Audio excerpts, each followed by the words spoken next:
Pero ngayon ay pinaparamdam talaga ng Liquid na sa ikatlong pagtatagpo nila dito sa season na to, pinapabasa na at pinaghandakan sila ng kamaliyang Super Papa. Kahit di mas nakabawi ng regular season dito mismo sa mas importanteng tagpo, sa mas importanteng sitwasyon dito na binabawi ang lahat ng pagkatalo.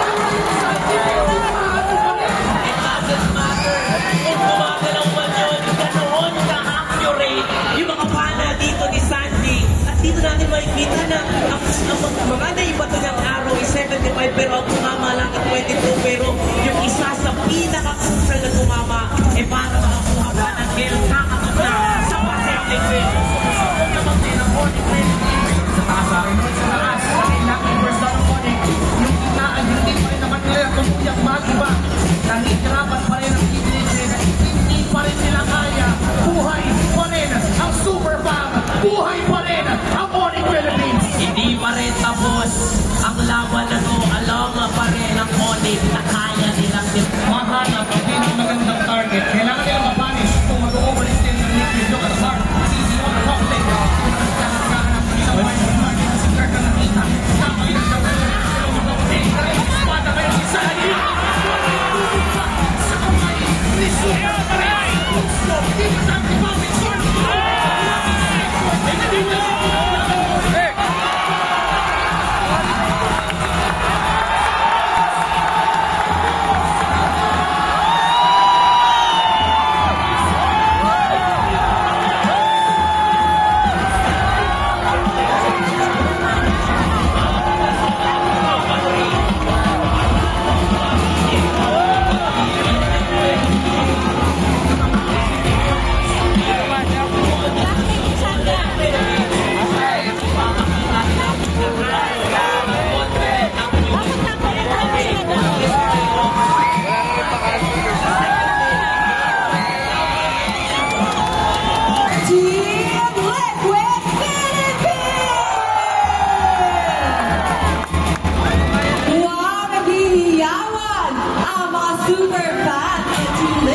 Tipawin.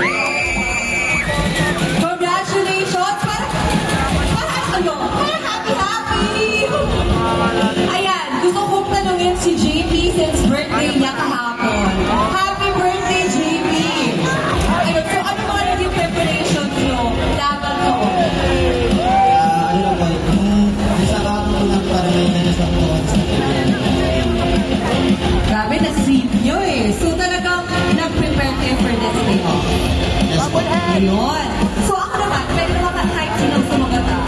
Curious lang ako, ano ba yung naging ritual nyo sa Una-una po syempre, nire-review namin yung gagawa ng kalaban namin. Also may ritual po kasi kami sa bootcamp which is the day before the match, mag-movie night po kami para yung utak namin makapag-relax and makapag-party. Para bonded kayo. Kasi grabe yung chemistry nyo this match.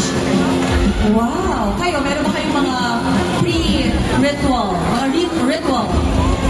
Lagi na po nagka-coffee before game. Before game. Sila coach!